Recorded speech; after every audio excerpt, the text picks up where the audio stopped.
As you know, we are here today to address the concerns of the family and the community surrounding the killing of Mr. Frank Clark by the Durham Police Department.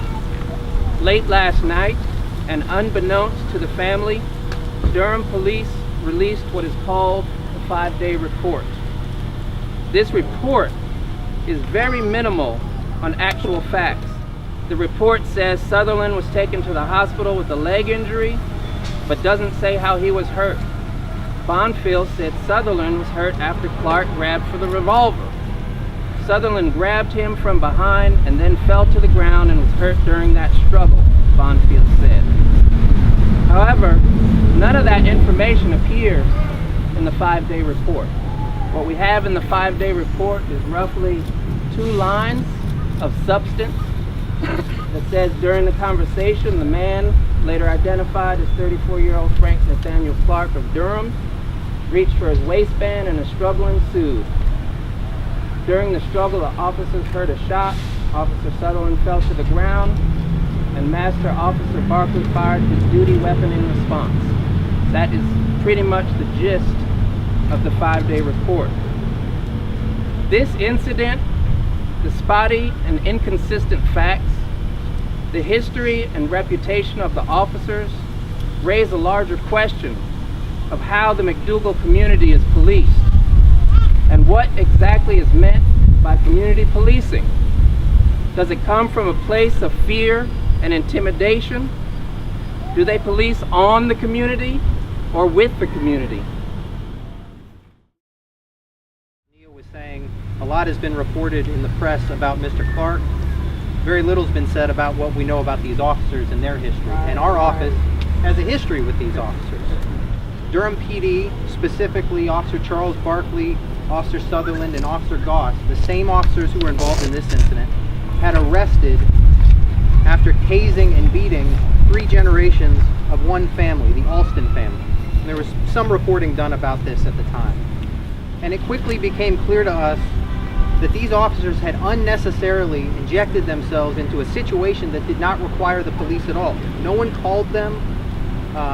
The Alstons were committing no crime. There was a verbal disagreement in a common area of the apartment, the grassy area outside. The officers who were in the neighborhood for an unrelated reason just happened upon them as they were having a verbal disagreement and nothing more, and injected themselves into the situation,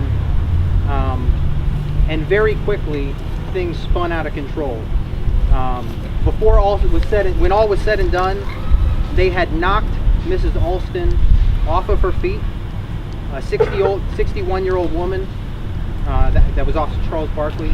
They had tased her 14-year-old grandson. Many police departments in North Carolina actually prohibit using tasers against children because tasers are known to kill. They've been linked to hundreds of deaths, and even the manufacturer warns against using them against children. And they had also tased the child's father, Monse Alston. And after they had done this, they realized how bad this looked, and so they huddled together and decided to bring criminal charges against all 3 members of the family, which is when we got involved. And the Durham District Attorney's Office immediately dismissed all of the charges against the Alston family when they were told that these arrests had been unlawfully accomplished with excessive force.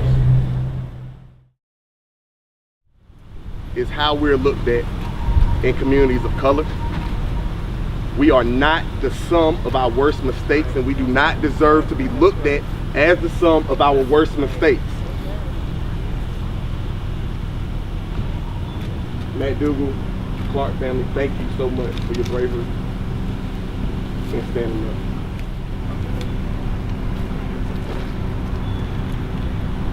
Don't run, don't speak, don't reach. No such thing as routine. Lower your eyes, lower your voice. Life or death, you have no choice. How many of you live by that kind of a motto here every day in order to protect yourselves? Don't run, don't speak, don't reach. No such thing as routine. Lower your eyes, lower your voice. Life or death, you have no choice. This tragic incident mirrors incidences across this country where black men have been targeted and gunned down by the police. Most times, these violent encounters are unprovoked, leaving families and communities with a deep sense of loss and betrayal by the people who are supposed to protect them. We have asked our elected officials to address the culture of policing that supports the over-policing of our black and brown neighborhoods. We understand that Durham, like so many communities across this country, has bought into implicit and explicit biases that black people are somehow more dangerous than others. A good example of this is what happened in this case, where the media released a laundry list of negative information about Mr. Clark and about the McDougald Terrace neighborhood. We understand that this type of information feeds the deeply rooted biases that we all carry and serves as a justification for the over-policing, harassment, police misconduct, and killing of our family members. We feel that it is important that you all know and report that Mr. Frank Clark was a beloved father, uncle, brother, and friend to many, and that the families that live in this neighborhood are deserving of the same dignity and respect as everyone else. I know firsthand how Officer Charles Barkley handles his situation. When he pulled over my 19-year-old daughter, pulled her from the car, snatched her phone out of her hand, and told her the reason why he was pulling her was because she was leaving the hood. Now, we don't call for the police to come down community and just sit there. When I come out my house at 6 o'clock in the morning, it's police cars sitting there. It's police officers jumping out of their vehicles telling us, disperse in 10 seconds or you're going to be arrested. And we very well maybe just going to go check the mailbox. So he does have a history of doing stuff to our community, and he definitely needs to lose his job. I want to offer condolences to the Clark family and advise them to stay strong and don't give up, because something has got to be done. Thank you. And that white Dodge Charger harassing us. Something got to give.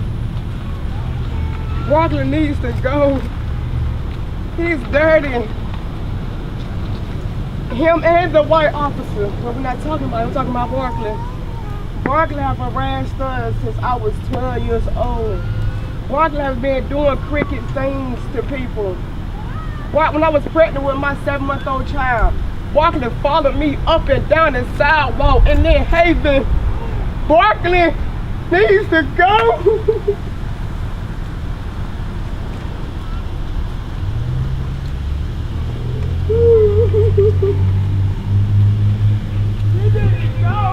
He harassing my family.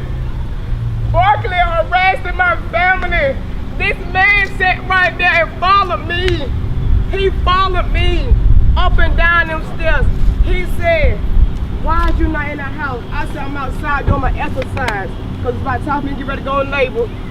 "Why is you not in the house? Why is you harassing me, Barkley? Why is you harassing me? Leave me alone." Barkley gave me his card before. It's a lot with Barkley. Y'all don't know. It's a lot with Barkley. It is a lot. And me personally, I want to talk to the chief. Because something got to give. He got to go. He's gone. He's gone. Barkley got to be out that uniform. He got to be out them streets. He can't walk these streets no more. He can't be in that uniform no more. He's a crooked cop. He's a crooked cop. And for me to get on the media in front of all these cameras to say this, I got to. I can't keep holding this in my heart.